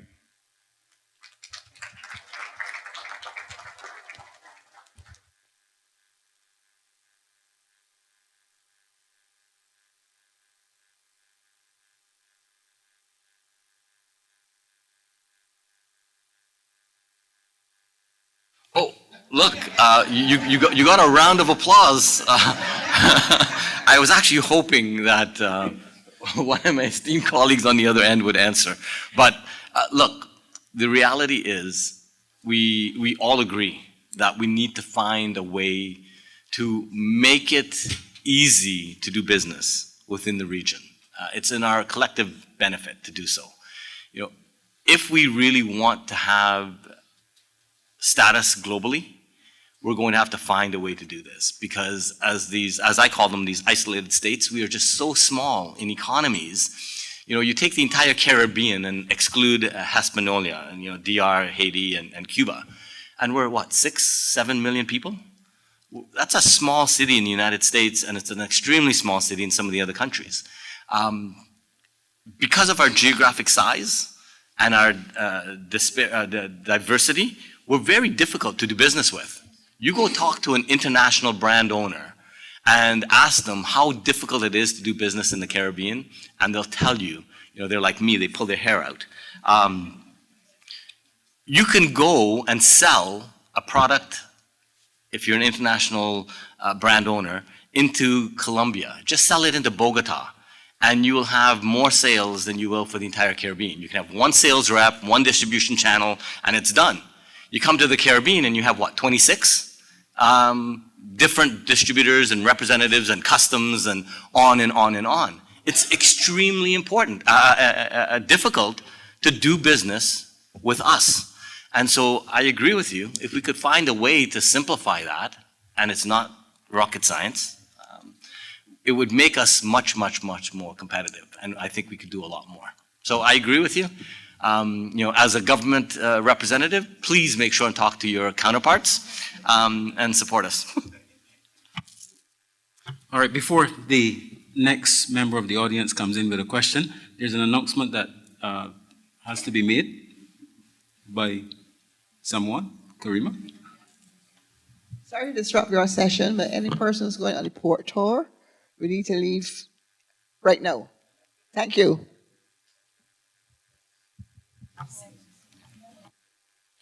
Good morning. My name is Jared Begas. I work for Tropical Shipping. And there is something I would like to put to the panel, but before I do, I felt compelled to comment on the contribution from cargo consolidators because it is an area that I have a little bit of expertise in. I heard your comment about tropical shipping. The issue with LCL in our region is exactly what Anthony said right at the very beginning. The traders in the market are small, they cannot fill a container. So consolidation and deconsolidation is absolutely essential for that to work. The problem that cargo consolidators and other people have faced is that for these traders to build a business, they require basically two things: reasonable predictability of service and reasonable predictability of cost. So in the case of LCL cargo, you can have one, but you can't have the other. Because in order to get reasonable predictability of cost, you need to wait until you fill that container, which means you don't have the service. And if you say, I'm going to deliver on the service, it means that you run the risk of low store, which means your cost goes crazy. So you can't have them together. We did a little experiment in the region some years ago where one way of tackling that problem is to address the mismatch between what the market demands, which is price based on cubic foot or pound, that's what the traders want, and the costs faced by the carriers from the ports, which is based on the container. So to address that mismatch, we actually went and convinced Point Lisas and SLASPA in St. Lucia to change their tariff. A Herculean task, let me tell you. What resulted was a massive uptick in LCL between those two ports. So that's one way of addressing the situation. But to address the point that Anthony raised in his presentation, the other way is to invest in the infrastructure that doesn't currently exist in all the islands. And that is consolidation and deconsolidation warehouses and infrastructure so that those services can be provided by operators like ourselves or cargo consolidators right through the region and deliver on service and cost predictability to the traders in the market. So, yes, Darwin, I see you. I needed to comment on that. I mean, there's some other solutions that we can look at as well. But when you layer our need to transport fresh produce through the region on top of that situation, it just makes the problem way larger because we do not have the reefer facilities to consolidate and deconsolidate, save maybe Barbados because they have the BICO facility here. Everywhere else, it doesn't exist. So if we want to look at 25 by 25 and moving produce through the region, cold chain integrity and cold chain facilities is absolutely essential in every port for that to happen. So I think I've bludgeoned that point to death. I just wanted to shift gears a little bit. And Diane, I'm going to borrow a phrase that you used with your light touch. There was a very light touch with respect to the carbon stuff that's going on in our region. And specifically with respect to carriers, I'm talking about the IMO new regs with CII, et cetera, et cetera. This is absolutely going to impact our region, and it is going to have a disproportionate impact on our region because we are all SIDS. So we need to think about strategies to address the impact of these IMO initiatives because it will impact the cost and it will impact service. There's no question about that. So and again, coming back to your presentation, Anthony, the sort of what I want to put to the panel is that one possible mitigator, if you are having an impact on cost and service because of these regulations, the choke point are the ports. So we need to figure out, and thank you, Darwin, but we need to figure out how we get a louder voice to lobby our governments, because the ports are government controlled, to make them more efficient and lower cost. That is a mitigator for these carbon initiatives. The other thing I want to put forward is perhaps we need to start talking about carbon pricing and carbon markets as another possible mitigator. So I would love to hear the panel's feedback on that, and I will rest now. Thank you very much, ladies and gentlemen. Thank you. Thank you so much. What I'm going to do is, before I let the panel come in, I'm going to let Darwin consolidate these two questions. Can someone bring a mic? Who has the mic? Oh, sorry.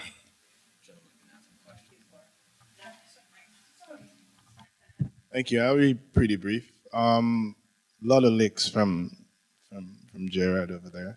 But my name is Darwin Telemac. I am the chairman of the Port Management Association of the Caribbean. We are hosting an annual general meeting in Suriname in end of June. I'd like to invite the CPSO, some of you, to come by and let's address what the esteemed gentleman, Mr. Bagas, just said. We need to lobby strong. Because folks, this is not a port issue, this is about your existence. And the lines can't fix it. Can't fix it. We are years away from fixing it. So it's not a quick fix either. And therefore, we need to really get to our governments to as a matter of fact, if we could get to the governments today, we'd like to sit with them and say how serious this is. We have the lines, we have the ports, we could get an audience, we should do that. Because it's that serious. It's not a simple issue. Now, I'd like to say that two things. Cargo consolidators, your ask for support can go both ways, so don't ask for support. Allow the market to flow, you'll be fine. When you start getting governments to try to predict and create outcomes, it goes bad. You built a very good business, you'll be good. At the end of the day, you might be surprised in 10 years what your lines can do. We know what NVOs do, they understand it well, and at times they become stronger than the lines. Keep fighting. You're on a good track. The issue of Caribbean life, here's what I'm going to say. I'm probably going to get a little controversial, but I think the British left when we got our own flags. When they had their own flag, they stayed around. Just one flag. The moment we had 1, 2, 3, 20 flags, we got confused. So even with Caricom, at the offset of our existence, it was a good idea with men who were still acquainted with each other along a colonial past or even a colonial situation. But what has driven us apart is the independence of our colors on cloth, I call them flags. So the domestication of the regional space is a critical discussion that has to begin. And for Cal, it's an urgent discussion. I think that needs to happen. I spoke about that sometime. But domesticating the Caribbean space is the only future we have to eliminate the widespread, in terms of escalating costs, further trade disruption, and many, many challenges. And domesticating the space can happen in many different ways. We could domesticate, as a matter of fact, the air services could be done. On the maritime side, it could be done, and then we can move further in there, but continue along the lines where each independent country wants to have its own piece of the pie. It can't work. The Caribbean is not built that way. And I'm hoping that from this SIDS conference and from the few that we're going to keep going to and speaking, we'll finally realize that it worked when we had one flag. We don't want that flag. They gave us our space to manage. We begged for it and fought for it. We took it and we're breaking it up. It's us, not the politicians. There's one guy as a prime minister and hundreds of thousands of Bajans who can speak to the fact that you matter to the Trinidadians and the Dominicans and the Vincentians. We're not blaming the politicians at all. It's us. We wave the flags, put it down. Our history and our past beckons that we pay more attention to each other than the little separation we create. We're bigger than that. This is Fight for One Caribbean. Well said, well said. So we are up against the clock, so we're gonna take one more question and then we're gonna wrap up. No. One, two. Oh, One and two. I think just try and take three more and then we wrap up. Okay. Let them throw us off. Perfect. No, my name is Daniel Rodriguez. I'm the Director of Procurement and Supply at the Pan American Health Organization. So in terms of health, as a region, not Caribbean, but Latin America and the Caribbean, we're doing a great job purchasing the vaccines used in all our countries. So by pulling the demand from 41 countries and territories, we are achieving low price of the same vaccine used in Colombia, in Peru, Brazil, Dominica, same price. However, we have challenges. Our low volumes, we have to fly vaccines from India to the Caribbean, and sometimes Caribbean are paying more on freight than the cost of one dose of vaccine. So we could achieve better if we do those two things. One is consolidation of orders of the same vaccine from the same manufacturer, right? And we could have a better connectivity. So I was wondering if there are some solutions for like a hubs and cross-docking operations in the region, so we can pull the same vaccine, multiple orders for the Caribbean to one point here, deconsolidate, and send it to the final destinations. And we will need cold chain as well, cold chain requirements to do this. But we have an opportunity ahead to do this better. Thank you.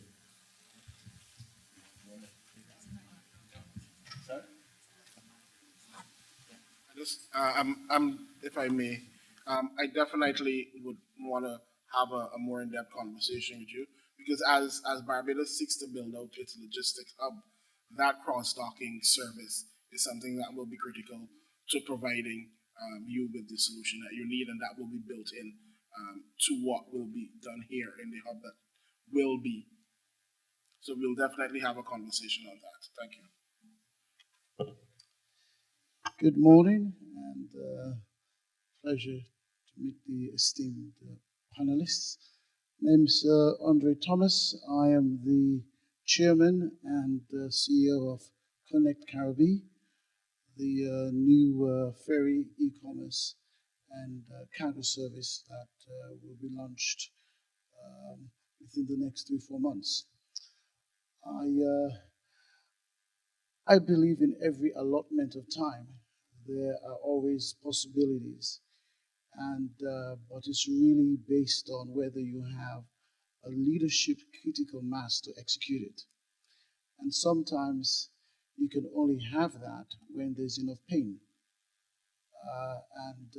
My assessment is that the pain threshold in the region is rising, and the pain threshold can cause men and women to make actions and do steps that previously they wouldn't have. So that's my hope. Now, we have stepped in this space. We have spent really quality time to understand the environment. I don't believe in influencing an environment you don't understand. And for that, we're very grateful to the CPSO and our partnership with them, and our involvement in being part of the CPSO has helped us with our decision making.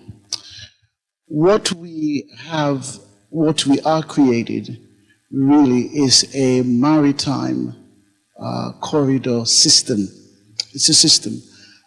It's built on 3 pillars. The first is the transportation of cargo. The second, people. And third is e-commerce. We've built an e-commerce system that will cover the entire region, and that would layer on top of the transportation system. We are currently in the process of acquiring boats, and we will begin tentatively from September the phased introduction of 10 vessels that would serve the Caribbean region. Now, the first routes that we're looking at, really guided by information from the CPSO, would be Barbados, Grenada, St. Lucia, and also Trinidad. So we are actually starting with that, and then there'll be a phased rollout into other destinations, and we'll do it in phases. Now, we're doing it in phases because there are many variables which are really quite obvious from the actual presentations that we've had, so the phased approach is really what we have actually decided to really do. We also are seeking to partner with the Lioness as well and create a feeder service actually within the region. We'll actually have the capacity to do that as well, and really generate trade and economic development. Our focus is really to work in partnerships and create or add value and create a system that generates wealth. So that's why for us it's extremely important, the e-commerce system, because what we want to do is be able to create a platform that within a year or so would connect about 6 million people. And so you can allow a woman within Jamaica, to create jam and sell it to a man in Barbados. And he gets it in 2 days.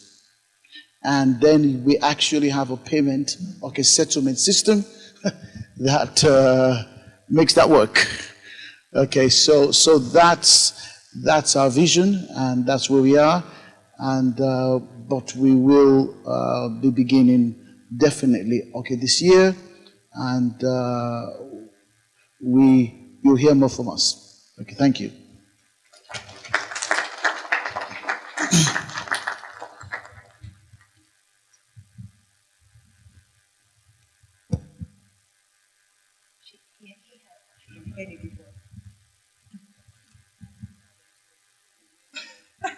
Well, no.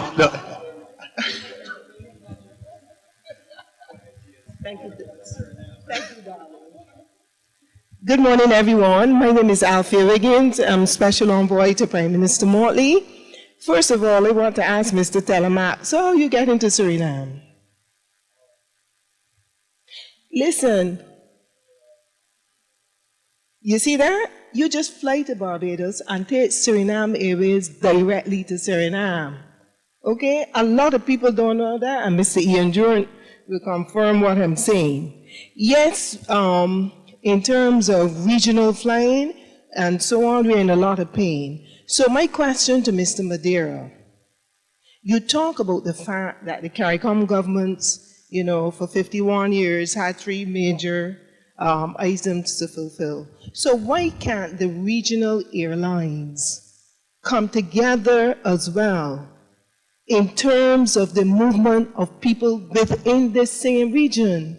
Why should he have to fly all over the world? When we were in Suriname, Mr. Durant will tell you, people went 10 places before they arrived in Suriname, and they were from countries in the Caribbean.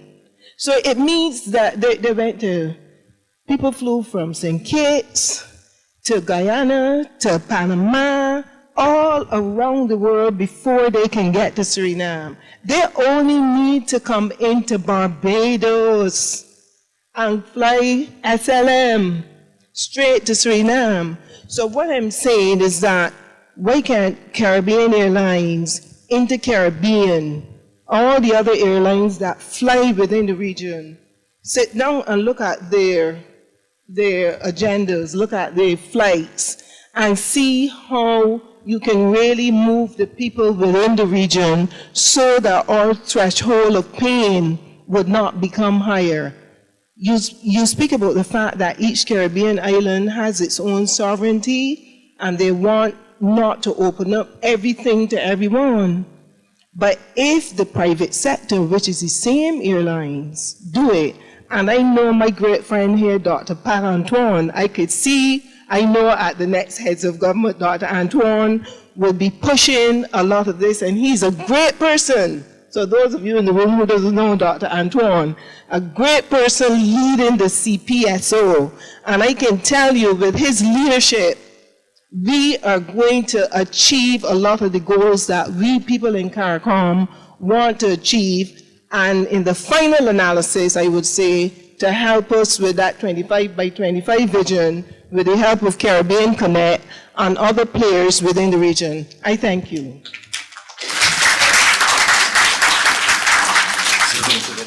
He's going to answer that, right?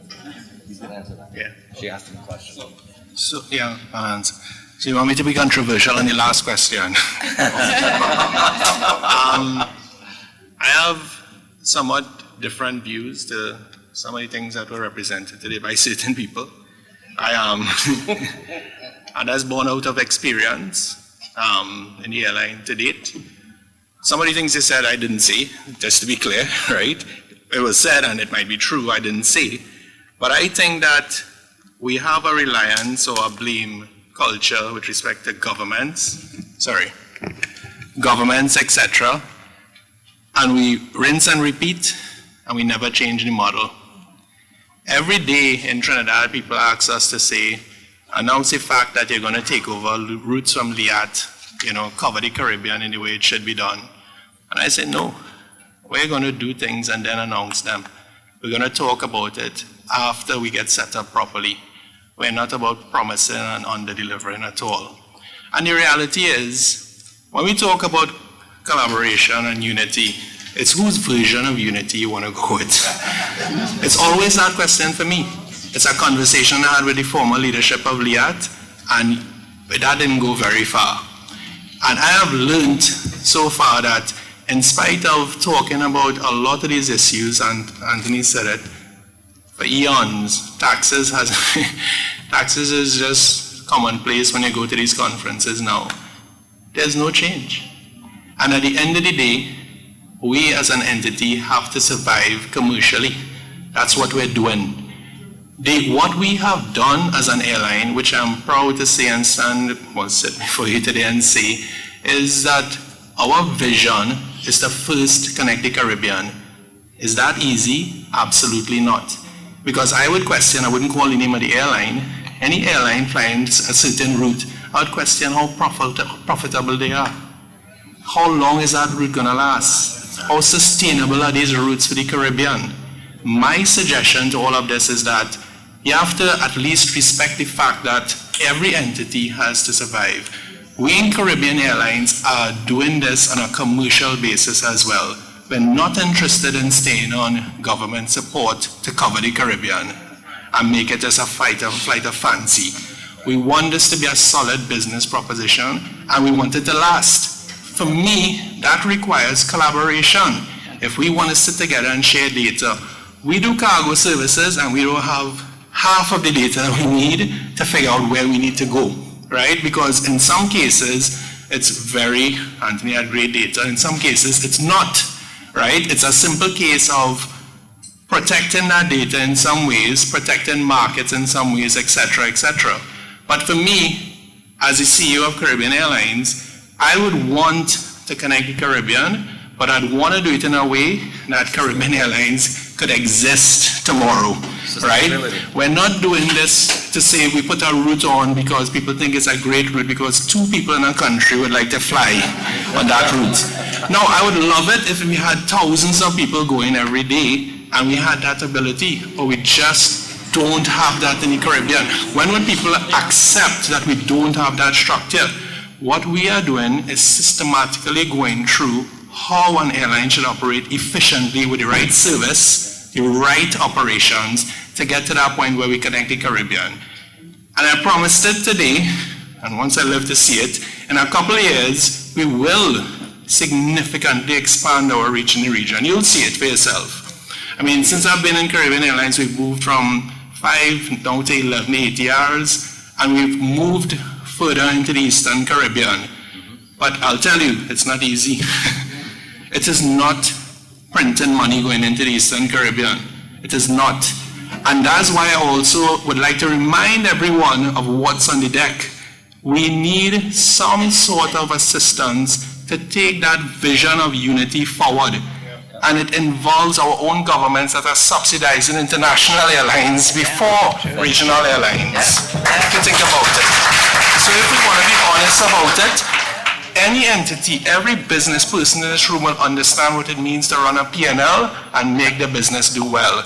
But suddenly, when it comes to Caribbean Airlines, you should fly this route. Absolutely not.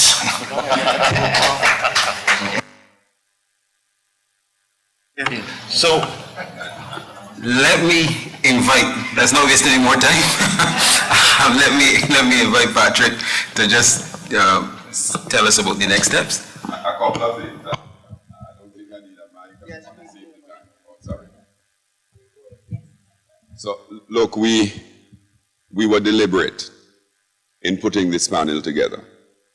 We were deliberate, and CDB was deliberate in indicating.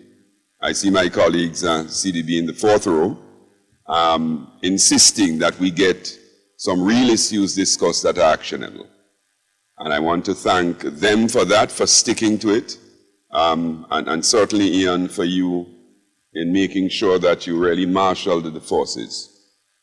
What we will do going forward is, this is not just a conference for us. It has to fit in the limited budget that we have, and it has to deliver on the benefits for you. We are going to do two things. One, we are going to accept the invitation of coming to Suriname, and I can tell you that at the highest level in Suriname, they would be ready to receive us. Two, we are going to have another quick engagement on the strategy that we will take and the issues that we'll raise to heads. Three, we will approach Prime Minister Motley and Prime Minister of Grenada, who is chairing the heads of government, to use the CPSO's seat at the table, where there is an expectation that we will be making a presentation on maritime transportation and on transportation in general, to raise these issues. And coming from that meeting in heads, we will ask them to cause their governments to support ministers going to the IMO to present on the proposals that we agree on. So there are a number of clear steps. Collaboration. There are new players that have a vision of coming into the market. We have players such as CAL, and I'm happy we ended on that note, and Tropical, and others. And Tropical, they're part of the CPSO. They've done an excellent job, not just now, but before we had a CPSO. Burgess worked with us on putting a lot of these things together.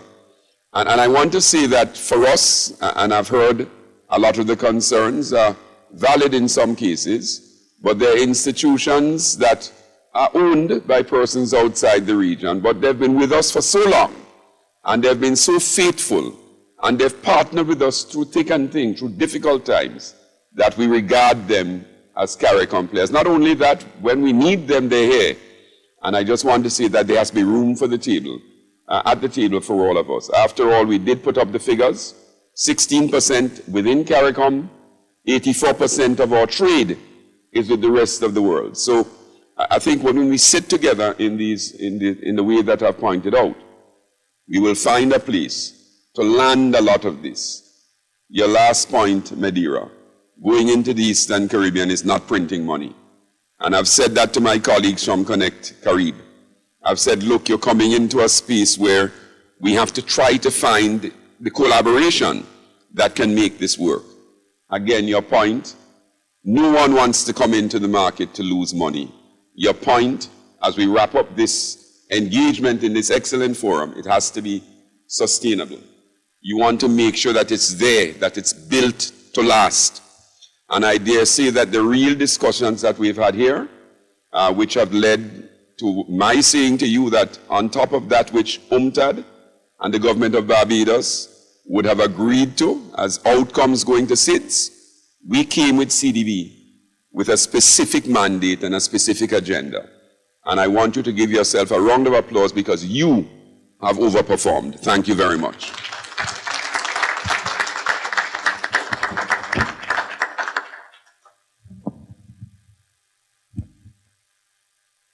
All right, thank you. Is Karima going to? Yes, Karima is supposed to tell the panel thank you.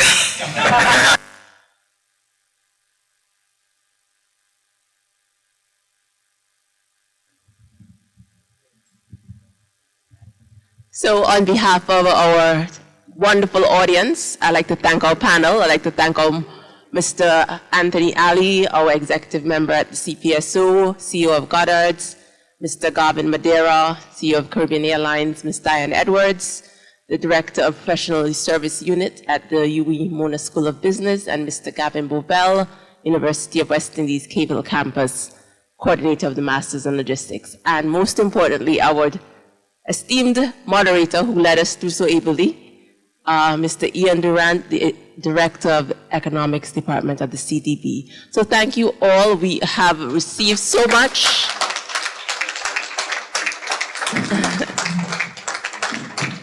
And thank you to our audience. Enjoy the rest of the forum.